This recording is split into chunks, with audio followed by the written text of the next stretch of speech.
ನಾನು ಶಂಕರ್ ಹೆಗಡೆ. ನವಗ್ರಹಗಳು ಸೀರೀಸ್ಗೆ ಮತ್ತೊಮ್ಮೆ ಸ್ವಾಗತ. ಜ್ಯೋತಿಷ್ಯಗಳ ಬಳಿಗೆ ಹೋಗದೆ, ಜಾತಕವನ್ನು ನೋಡಿಕೊಳ್ಳದೆ, ಕೇವಲ ಸಿಂಪ್ಟಾಮ್ಸ್ಗಳಿಂದ, ನಿಮ್ಮ ಅನುಭವಕ್ಕೆ ಬರುವಂತಹ ಕೆಲವೊಂದು ಘಟನೆಗಳಿಂದ ಮತ್ತು ಜ್ಞಾನಗಳಿಂದ ನಿಮ್ಮ ಜಾತಕದಲ್ಲಿ ಯಾವ ಗ್ರಹಗಳು ಒಳ್ಳೆಯದಾಗಿವೆ, ಯಾವ ಗ್ರಹಗಳು ಕೆಟ್ಟದಾಗಿವೆ ಅಂತ ತಿಳಿಸ್ಕೊಡ್ಲಿಕ್ಕೆ ನಾನು ಪ್ರಯತ್ನ ಮಾಡ್ತಾ ಇದ್ದೇನೆ. ಹೋದ ಸಂಚಿಕೆಯಲ್ಲಿ ಹಗಲೊಡೆಯ ಸೂರ್ಯನ ಬಗ್ಗೆ ಹೇಳಿದೆ. ಇವತ್ತು ಆಬ್ವಿಯಸ್ಲಿ ಈರುಳಿನ ಒಡೆಯ ಚಂದ್ರನ ಬಗ್ಗೆ ಮಾತಾಡೋಣ. ಕೈಯಲ್ಲಿ ಇದು ಚಂದ್ರ ಪರ್ವ. ಚಂದ್ರ ನಿಮಗೆ ಸರಿ ಇಲ್ಲ ಅಂತಲೇ ಇದು ಸ್ವಲ್ಪ ಹೀಗೆ ಒಳಗಡೆ ಹೊಕ್ಕದಾಗಿರುತ್ತೆ.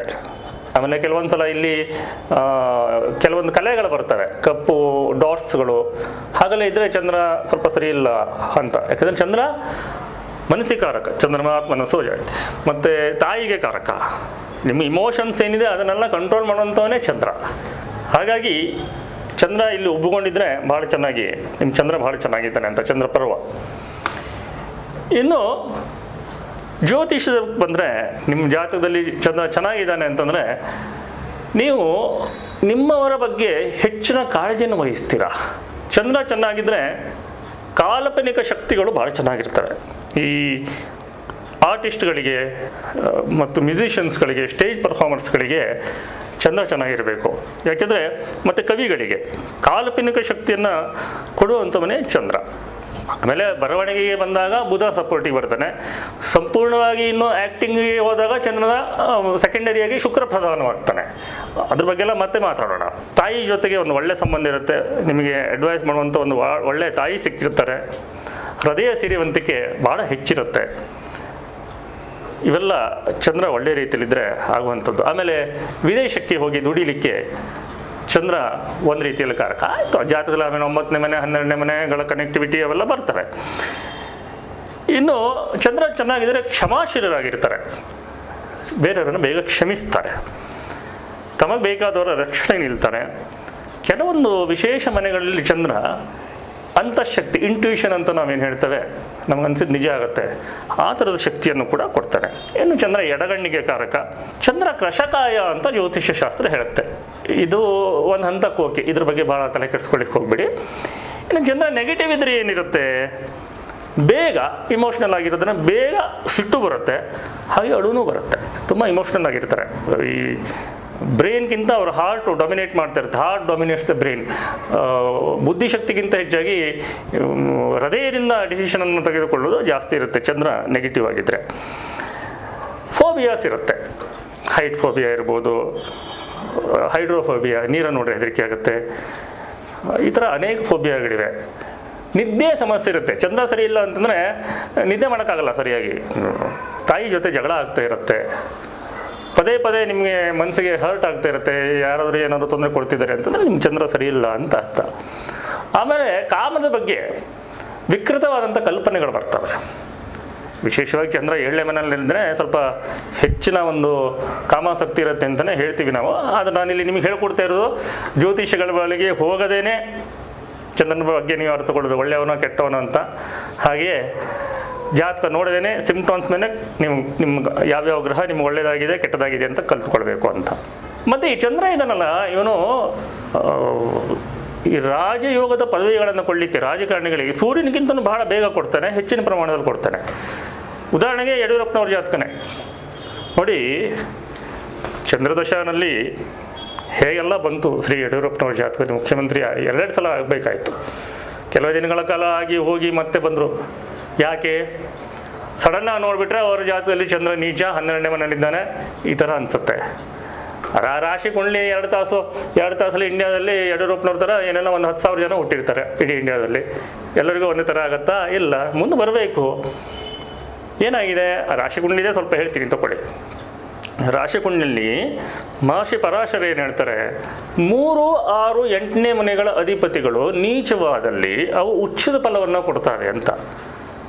ಯಡಿಯೂರಪ್ಪನವರ ಜಾತಕದಲ್ಲಿ ಧನುಲಗ್ನವಾಗಿದ್ದು 8ನೇ ಮನೆಯ ಅಧಿಪತಿ ಚಂದ್ರ ನೀಚನಾಗಿದ್ದಾನೆ. ಇದು ಉಚ್ಚದ ಫಲವನ್ನು ಕೊಡ್ತಾ ಇದೆ, ನಂಬರ್ 1.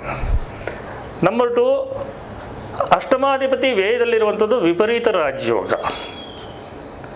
ನೀಚಭಂಗ ರಾಜಯೋಗ. ಈ ಕೆಲವೊಂದು ಸಲ ಈ ಥರದ ಉಲ್ಟಾ ರಾಜಯೋಗಗಳೇ ಅತಿ ಹೆಚ್ಚಿನ ಫಲವನ್ನು ಕೊಟ್ಬಿಡ್ತವೆ. ಅವ್ರ ಜಾತಕದಲ್ಲಿ ಆ ಥರ ನಡೀತಾ ಇರೋದ್ರಿಂದನೇ ಇಷ್ಟು ಮೇಲೆ ಬರಲಿಕ್ಕೆ ಸಾಧ್ಯ ಆಯಿತು. ಮತ್ತೆ ಮುಖ್ಯಮಂತ್ರಿ ಪದವಿ ಸಿಕ್ಕಿದೆ, ಅನೇಕ ಸಲ ಮುಖ್ಯಮಂತ್ರಿ ಆದರು. ನಾನು ಕಳೆದ ಸಂಚಿಕೆಯಲ್ಲಿ ಸೂರ್ಯನ ಬಗ್ಗೆ ಹೇಳುವಾಗಲೂ ಅವ್ರ ಜಾತಕ ತೋರಿಸಿದೆ. ಚಂದ್ರನ ಮಗು ವಿಶೇಷವಾದಂಥ ಟೆಕ್ನಿಕ್ಸನ್ನು ತೋರಿಸಿ ನಾನು ತೋರಿಸ್ತಾ ಇದ್ದೇನೆ. ಅವ್ರ ಜಾತಕ ನೋಡ್ಕೊಂಡ್ಬಿಡಿ. ಟೆಕ್ನಿಕಲಿ 3 ವರ್ಷ ಅವರಿಗೆ ಏನು ತೊಂದರೆ ಆಗೋದಿಲ್ಲ. ಮತ್ತು ಅವ್ರ ಜಾತಕದ ಪ್ರಕಾರ ಅಡೆತಡೆಗಳು ಬರ್ತಾ ಇರ್ತವೆ ಅವರಿಗೆ.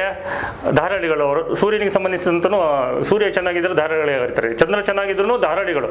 ಯಡಿಯೂರಪ್ಪನವ್ರ ಒಂದು ವಿಶೇಷತೆ ಅಂತಂದರೆ ಅವ್ರಿಗೆ ಒಳ್ಳೆಯವರು ಅಂತ ಅನಿಸಿದ್ರೆ ಅವ್ರು ಏನು ಬೇಕಾದರೂ ಕೊಟ್ಬಿಡ್ತಾರೆ, ಕೊಡಲಿಕ್ಕೆ ಸಾಧ್ಯವಾದಂಥದ್ದು. ಅಷ್ಟು ಧಾರಾಳಿ ಅವರು. ಆ ಥರ ಭಾಳಷ್ಟು ಜನರನ್ನು ಉದ್ಧಾರ ಮಾಡಿ ಬೀಸಾಡ್ಬಿಟ್ಟಿದ್ದಾರೆ ಯಡಿಯೂರಪ್ಪನವರು, ಅದೆಲ್ಲರಿಗೂ ಗೊತ್ತು. ಇನ್ನು ಈ ಜನನಿ ಜನ್ಮಭೂಮಿ, ಈ ಚಂದ್ರ ಜನ್ಮಭೂಮಿಗೂ ಕಾರಕ. 4ನೇ ಮನೆಗೆ ನೈಸರ್ಗಿಕ 4ನೇ ಮನೆ ಕರ್ಕಾಟಕ, ಅದು ಮಾತೃಸ್ಥಾನಕ್ಕೂ ಕಾರಕವಾದಂತೆ ಜನನಿ ಜನ್ಮಭೂಮಿ. ಈ ಚಂದ್ರ ಕೆಟ್ಟದವರಾಗಿದ್ದರೆ ಅವರಿಗೆ ಅವರ ದೇಶದ ಬಗ್ಗೆನೇ ಒಂಥರ ಪ್ರೀತಿ ಇರೋದಿಲ್ಲ.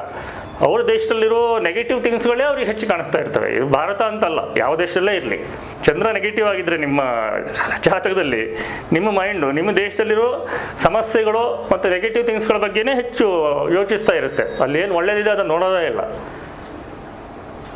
ಮತ್ತು ಅವರುಗಳಿಗೆ ಆದಷ್ಟು ಈ ಜನ್ಮಭೂಮಿಯನ್ನು ಬಿಟ್ಟು ಹೋಗೋದೇ ಹೆಚ್ಚು ಅನುಕೂಲ ಅಂತ ಅನ್ನಿಸ್ತಾ ಇರುತ್ತೆ. ಹೀಗೆ ತಾಯಿ ಜೊತೆಗೆ ತೊಂದರೆ ಇದ್ದರೆ, ಹೆದರಿಕೆ ಇದ್ದರೆ, ನಿದ್ದೆಯ ಸಮಸ್ಯೆ ಇದ್ದರೆ, ಜನ್ಮಭೂಮಿ ಸೇರದೇ ಇದ್ದರೆ, ವಿಕೃತ ಕಾಮದ ಬಯಕೆಗಳು ನಿಮಗೆ ಬರ್ತಾ ಇದ್ದರೆ ನಿಮ್ಮ ಚಂದ್ರ ಸರಿ ಇಲ್ಲ. ಕೈ ಬಗ್ಗೆ ಹೇಳಿದ್ದೇನೆ. ಓಕೆ, ಮತ್ತು ಇದಕ್ಕೆ ಪರಿಹಾರಗಳನ್ನು ನೋಡೋಣ. ಚಂದ್ರನಿಗೆ ತೊಂದರೆ ಆಗಿದೆ ಅಂತ ನಿಮಗೆ ಅನಿಸ್ತಾ ಇದ್ದರೆ, ನಾನು ಹೇಳಿದ ಸಿಂಪ್ಟಮ್ಸ್ಗಳ ಪ್ರಕಾರ ಭಯ ಬರ್ತಾ ಇದ್ದರೆ, ನಿದ್ದೆ ಸರಿ ಬರಲ್ಲ ಇಲ್ಲ ಅದೆಲ್ಲ ಹೇಳಿದ್ನಲ್ಲ, ನೀವು ಶಂಖವನ್ನು ದೇವಸ್ಥಾನಕ್ಕೆ ದಾನ ಮಾಡಬೇಕು. ಶಂಖವನ್ನು ದಾನ ಅಂತ ಹೇಳಿದ್ದಾರೆ, ನೀವು ದೇವಸ್ಥಾನಕ್ಕೆ ಕೊಡೋದು ಒಳ್ಳೆಯದು. ಶಂಖನಾದ ಅಲ್ಲಿ ಆಗ್ತಾ ಇರುತ್ತೆ. ಇನ್ನು ಆಬ್ವಿಯಸ್ಲಿ ಮಹರ್ಷಿ ಪರಾಶರು ವರುಣನ ಆರಾಧನೆ ಹೇಳಿದ್ದಾರೆ. ಕೃಷ್ಣಾವತಾರ ಚಂದ್ರನಿಂದ ನೋಡುವಂಥ ಆಗಿದೆ. ಪೂರ್ಣ ಪರಮಾತ್ಮ ಅಂಶಕಾರಕ, ಅದು ರಾಮ ಅವತಾರ, ಕೃಷ್ಣನ ಅವತಾರ ಇವೆಲ್ಲ. ಅದ್ರ ಬಗ್ಗೆಯೂ ಮುಂದೆ ಹೇಳ್ತೇನೆ. ಟೆಕ್ನಿಕಲಿ ಬಹಳ ಮಹತ್ವ ಇದೆ. ಪರಾಶರವನ್ನು ಓದಬೇಕು. ಸೌತ್ ಇಂಡಿಯನ್ ಜ್ಯೋತಿಷಿಗಳು ಸರಿಯಾಗಿ ಪರಾಶರ ಓದೋದೇ ಇಲ್ಲ, ಅದೇ ದೊಡ್ಡ ಸಮಸ್ಯೆ ಆಗಿರುವಂಥದ್ದು. ಈ ಕೃಷ್ಣ ಆರಾಧನೆಯನ್ನು ಮಾಡ್ಬೋದು. ಆಮೇಲೆ ದೇವಿಯ ಆರಾಧನೆ 11,000 ವೇದೋಕ್ತ ಮಂತ್ರ ಏನಿದೆ ಅದನ್ನು ಚಂದ್ರನಿಗೆ ಮಾಡಿಸ್ಬೋದು, ವೇದೋಕ್ತ ಮಂತ್ರ.